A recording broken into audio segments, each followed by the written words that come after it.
All right, welcome everyone. I think I know all of you, but if there's anyone watching the recording that might not be familiar, my name is Megan. I'm the nutrition coach here at Dundon, and I'm really excited about today's workshop because it's going to be, in my opinion, a little bit more actionable than other workshops that we've done in the past.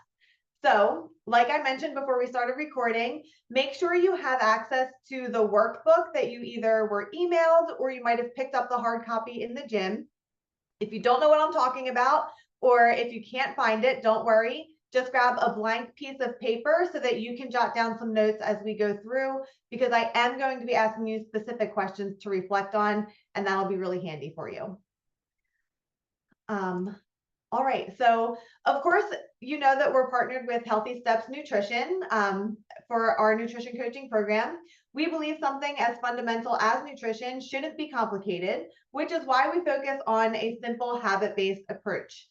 We know that helping you become the best and healthiest version of yourself isn't just about what you eat and making sure you come into the gym a few hours a week, but really focusing on everything else, right? Your sleep, your lifestyle, your stress, all of those things. So the first step in this 3 steps to reset your health is going to be a self-assessment. And this is where that workbook or that piece of paper is going to really come in handy. So we're going to do a self-assessment on the fundamentals of health and really learn how to understand the holistic approach and create your plan for success. So everybody's going to come out of this workshop with something a little bit different, something very specific to you and your unique goals. I want you to consider your health from a holistic perspective. So as we go through each of the areas, you'll have the opportunity to grade yourself from a scale of A to F, just like we were back in school. Don't feel too bad if your grades are more like a C student or below. This is really just to get an idea of where we are right now and really what we need to be focusing on. This might help us understand like what's most important right now. All right. So first up, we have nutrition. A lot of you might be familiar with the plated method that we follow or suggest. And that's basically, we want half of your plate of vegetables, a quarter of your plate of protein, and a quarter of your plate of starch. And of course, we don't want you to neglect your fats, right?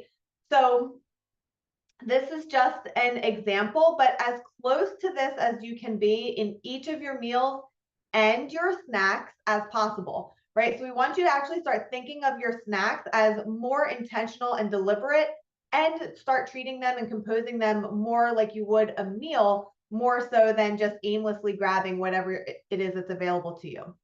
So keeping this in mind, go ahead and rate yourself on a scale of A to F for how your nutrition is.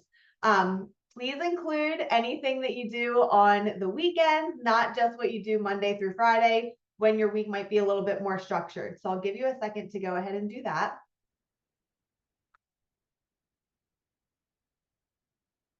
All right. Next up, we're talking about stress management and mindset. So stress is a big one for everyone, especially coming out of this holiday season. We've had snow recently, right? It's Q1 for work. There's a lot going on. And acute stress is actually good for your body, right? So acute stress would be something like an intense workout in the gym, lifting a heavy weight, right? That stress is good for our system.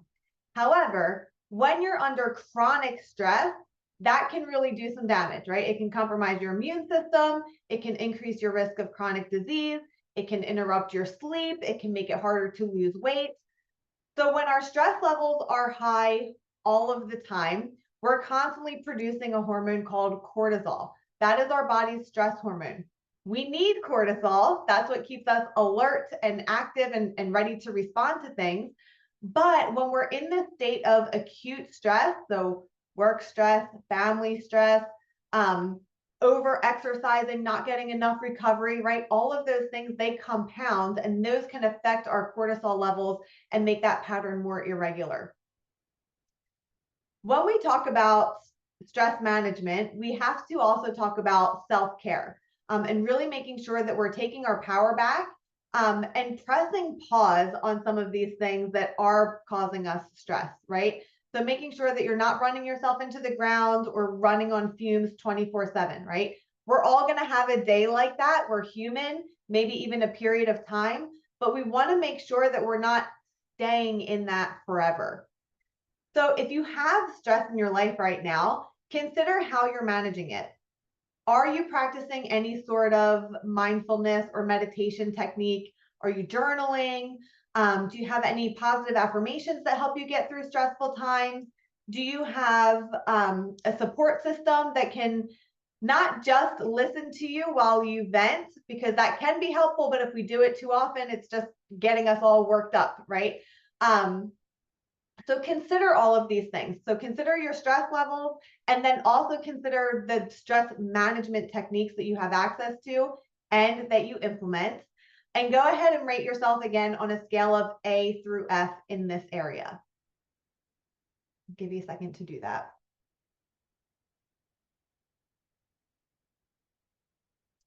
All right. Next up, we have sleep. So this is optimal for health, especially when it comes to our hormone health, which helps us reset and sleep, right? So when we're sleeping, we're rebuilding our muscle, we're restoring our memories, it's promoting weight loss, right? And research does show that we need a minimum consistent 7 to 8 hours of sleep per night. Sometimes even more than that, right? Especially women, some of us can need generally closer to 9 hours of sleep. I know a lot of you aren't anywhere close to that. A lot of us are convinced that we don't need that much sleep. We think we're fine with 5 or 6 hours of sleep. I'm here to tell you that the data does not support that. So even though you think you're fine, you've become accustomed to it, I encourage you to experiment with this a little bit. In general, 35% of adults report sleeping less than 7 hours per night. So this doesn't just include like the hours, like making sure that you go to sleep on time and wake up on time, but also, is your sleep disrupted? Are you waking up in the middle of the night and having trouble falling back asleep, right? So again, take all of that into account and go ahead and rate yourself on a scale of A through F.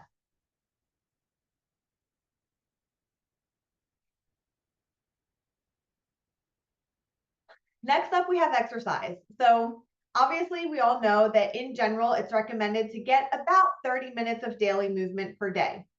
If you don't have a gym membership, most of us here are active members at Done Done, and you've got that part covered. But if for some reason you don't, or you're just looking to make sure that you're getting activity throughout your day in addition to the gym, I know I'm guilty of working from home, right? So I'm good about getting my workout in when I'm at the gym, but then I come home, I sit behind my computer, and if I'm not careful, I don't do anything else the rest of the day. I'm barely moving at all, right?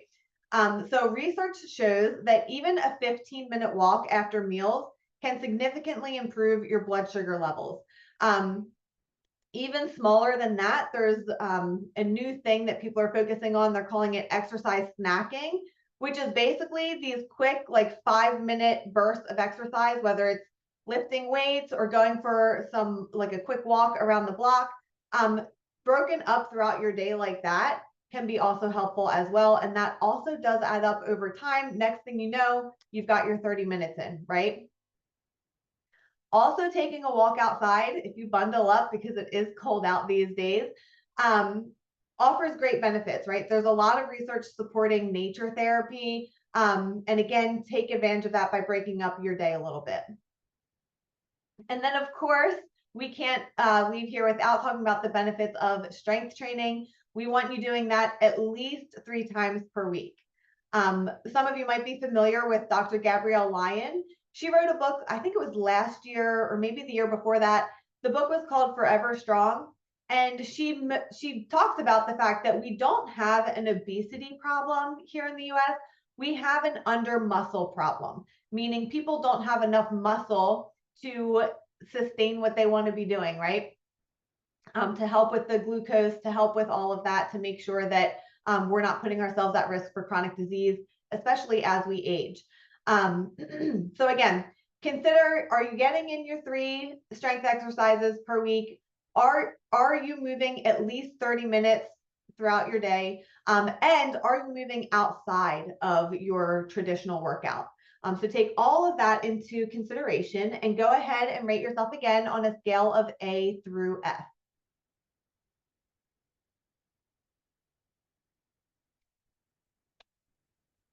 All right, next up we have support system. So this is a huge piece of the puzzle that we often don't think about.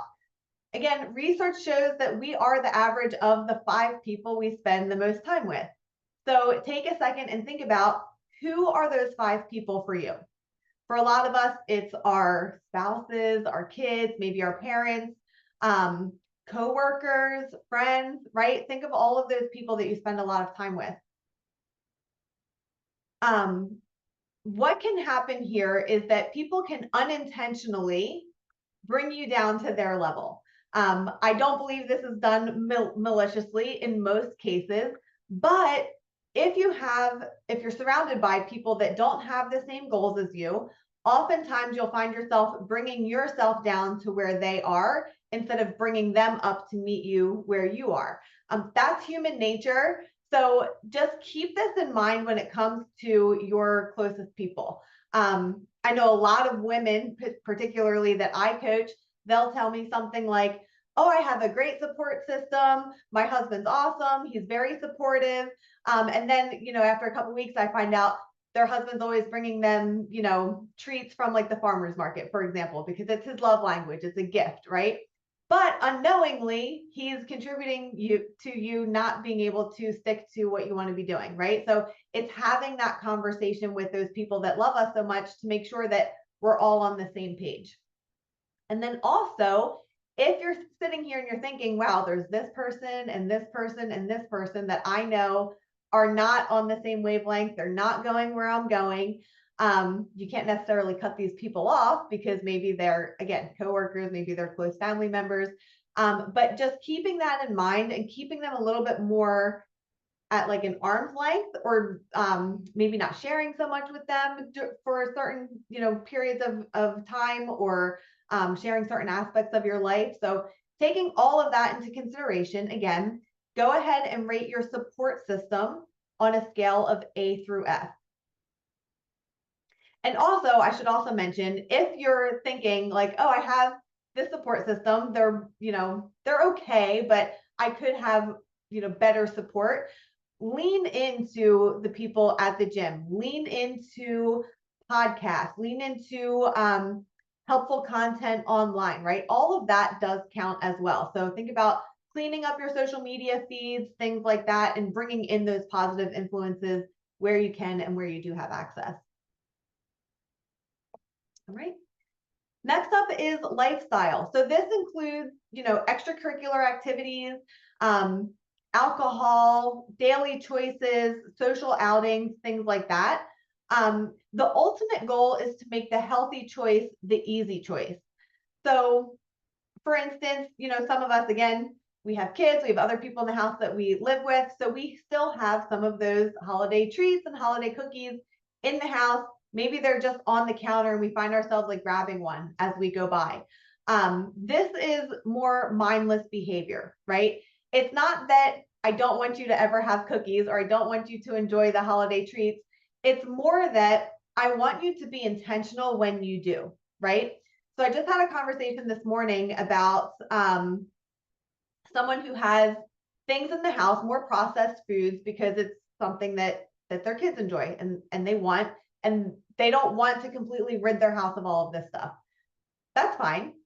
My suggestion to this person was to put that stuff like in the basement or in a cabinet behind the closed door, or in the pantry, like make you have to dig for it, right? Because if it's not the first thing you see when you open up the door, or if it's not sitting out right on the counter, you're most likely not going to just walk by and take one, right?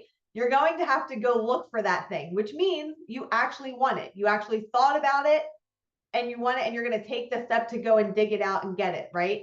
So it's just one of those things where you can have these things in your house and you can have them in general, but we want to make the healthier choice the more easy choice. And some of these other things, we want to put a barrier in place so that we have to think about it a little bit more before we do it, and it's not so mindless. All right, so taking all of that into consideration, I know that was a little long-winded, but taking all that into consideration, go ahead and rate yourself again on a scale of A through F.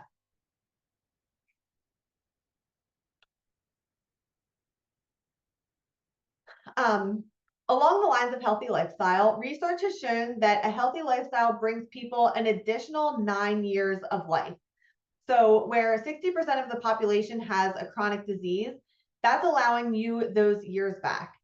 Typically, we find those final years are retirement age, right? And you want to be able to live them free of chronic disease. You want to be pain-free. You want to be able to be self-sufficient, right?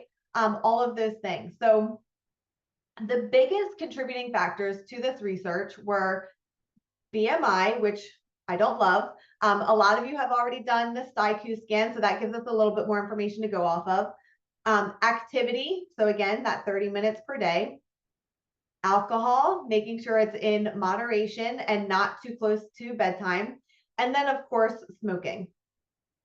It also prioritizes sleep, stress management, and support systems.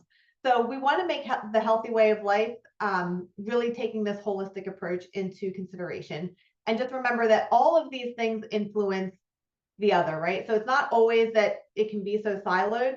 Everything's always influencing something else. So after all of that, we've rated ourselves on a scale of A through F through each of those categories. Now it's time to pick your one thing. So you might look at all of those categories and it might be very glaringly obvious to you, this is the category that I need to focus on.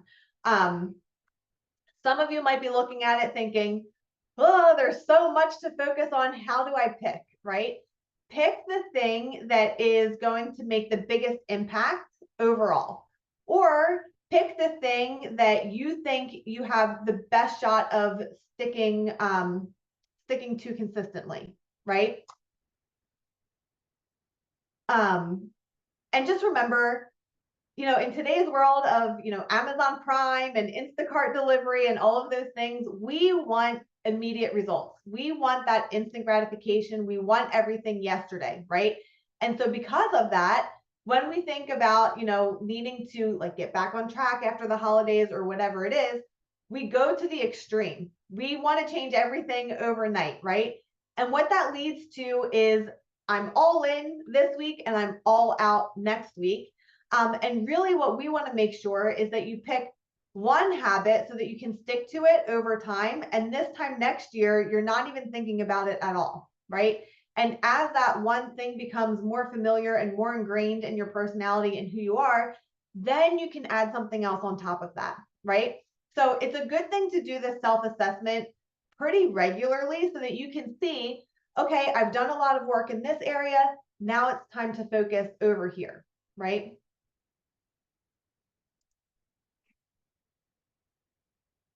So again, habits are patterns of behavior that we have ingrained to the point that they're automatic responses. They happen consistently in certain situations or contexts and are mostly below our level of awareness. So meaning we mostly don't have to think about them at all. 40% of daily actions are automatic. So we would venture to guess that for most people, those 40% habits are not serving you and what you want for your health and wellness goals. Again, walking through the kitchen and just grabbing that cookie or that candy or whatever, just because it's there and you can reach it and you saw it, right? That's a mindless habit that's not serving you. Your habits become your routine and your routine becomes your lifestyle. So again, these things build on each other over time. For most of us, we have really great intentions, but there are roadblocks, temptations, or other things that get in the way. So the way we like to describe this is, if you think about building a house, if you build it on a solid foundation and workers lay brick by brick to make this really strong, sturdy house, versus no foundation and just throwing bricks together, right? Then the house isn't so sturdy. It might look okay in the beginning, but a couple storms later, maybe over time, it doesn't have that foundation and things start to crack, right? The same thing goes for your life. Your daily habits are your life.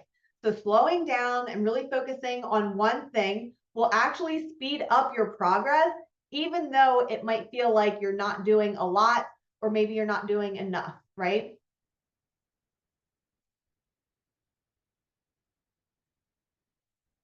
All right, and the last step, step 3, is to find your tribe. So we talked about your support system earlier. We talked about those 5 people, but you should also have a tribe that you can connect with through a common thread. There are so many other options, such as connecting with those who are ahead of you in their health and wellness journey. You should always have someone who's just one step ahead of you, even someone you can confide in and really learn from their example. You don't have to reinvent your wheel. And if you don't align yourself with someone who's many steps ahead of you, if you do align yourself with someone who's ahead of you, you can really fast track your progress, because again, you're coming up to their level instead of them coming down to your level. Some of you might decide that you need a coach, right? You have a good support system, but you need another layer of accountability. We're here for you for that as well.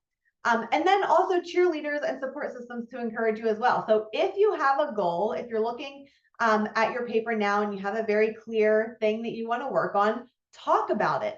Talk about it at the gym, talk about it in your circles, get other people excited about it for you so that they'll ask you about it, right? And help keep you accountable that way.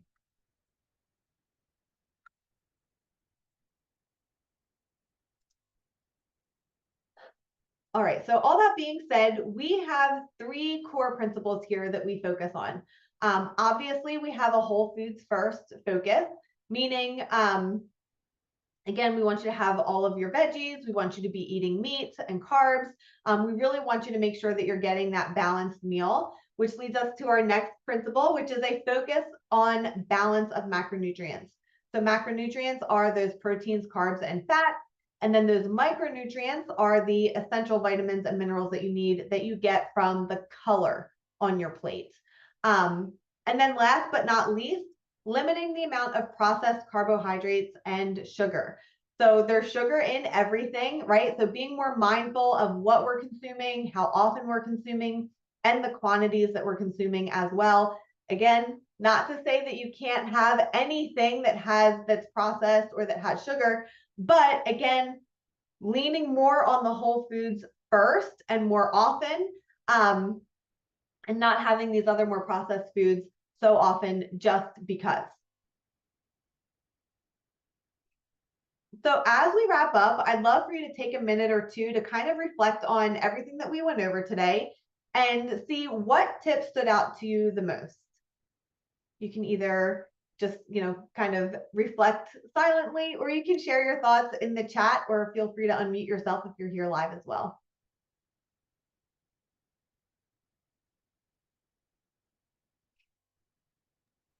This is Allison. Hey, Allison. Hi. I feel like my biggest issue is stress. I rated myself a D in stress. Mm-hmm.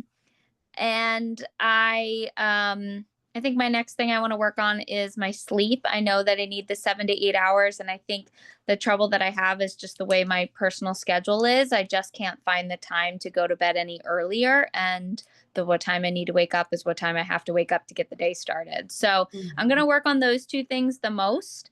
With the stress, I've always I like the idea of like just trying to find different other methods, and I honestly believe that the snacking exercise, the one where you do the 5 minutes here or there just to, to do that acute stress, is actually good for your, stress levels and your cortisol Mm-hmm. levels, to try and get that energy out and take your mind off of it, and also lead you towards your exercise goal. So I'd never heard of that before, and I think I'm going to try and focus on that to help with the stress levels too, and get my Yeah. exercise goal in. That's such a great point, and such a good example of how it's not siloed, right? Everything is kind of wrapped up and intertwined in something else. So having those exercise snacks, particularly when you're in a stressful situation, just like you said, helps move that energy through your body and might help complete what's called the stress cycle. A lot of times what happens is there's a stressful event, we get full of stress, and then we don't know how to release it. So exercise is a great way to go ahead and do that. And then one more thing I wanted to touch on, you mentioned sleep, but kind of feeling stuck in like the way your life is set up right now. You can't go to bed before a certain time and your wake up time is your wake up time. Again, think very small, right? So you can even increase your increment by like 15 minutes on either end and see how that goes. And then once you get used to that, another 15 minutes, right? So it doesn't have to be, you don't have to tackle hours at a time or even one whole hour at a time. Incrementally working your way up to that is also really helpful. Okay, thank you very much. Yeah, of course. Thanks for sharing.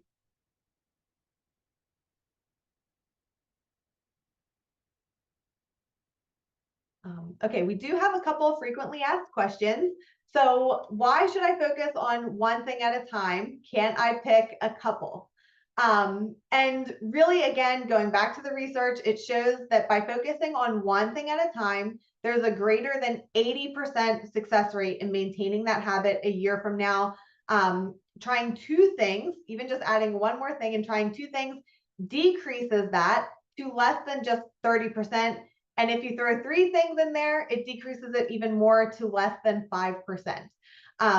And if you've been around at Done Done for a while, you know that we are far more interested in what you're doing a year from now than what you're doing in the next 30 days or what you're doing 6 weeks from now, right? We want to impact you for the long haul, not just in these short little durations.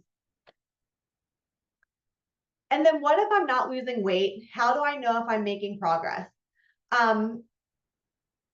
If you know me at all, you know what I'm going to say. But try not to focus too much on the scale. I know a lot of you got STIKUs done recently. If you're not familiar with what a STIKU is, send me a message. I'm happy to chat more about that with you. But that gives us a lot more information about what's actually happening. Other things that you can pay attention to are how your clothes are fitting, what your mood is like, if your sleep is better, right? So maybe you're not adding hours to your sleep, but maybe you're waking up feeling refreshed now versus waking up in a fog and kind of dragging yourself through your morning, right? How are your workouts? Do you feel better? Are you getting faster? Are you lifting heavier weights?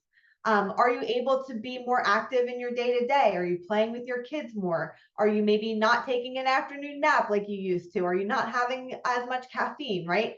These are all things that we can measure, but some of them are easy to not pay attention to either. So try to focus on other things outside of just what the scale is doing. And then also I would add to that, again, going back to that Amazon Prime, we want everything right now. Remember that these things take time. Okay. So building on these habits that you're building will lead to success over time. Maybe not in the first, week, maybe not in the first 30 days, but it will come. And then I always like to shout out our members here. A lot of you are familiar with a lot of these faces, but they all came to Done Done with a very different goal. And it's been so cool to work with each of them in particular, and members that also are not featured here as well. But just remember that there's no goal that's too big or too small to get started working on and to see results. And then finally, before I let you go, some of you are already signed up for this, but we are doing a free 30-day clean eating challenge starting on Monday. So if you're looking at your worksheet and you're thinking, okay, I really need to focus on my nutrition, that's gone off the wall since Halloween for a lot of people, we are doing this free 30-day challenge. It will be run in a Facebook group. You can do the QR code here. Or there's, I think Missy's posted about it on the Facebook page as well, or you can send us a message, a text message. We'll be happy to get you set up with that.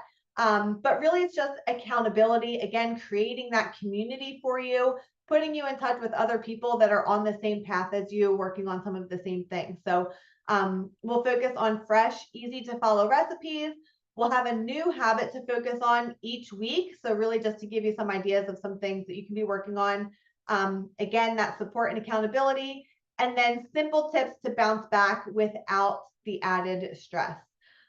So with all that being said, thank you so much for joining me today. I'm going to go ahead and stop the recording, but I will hang out if anybody has any questions.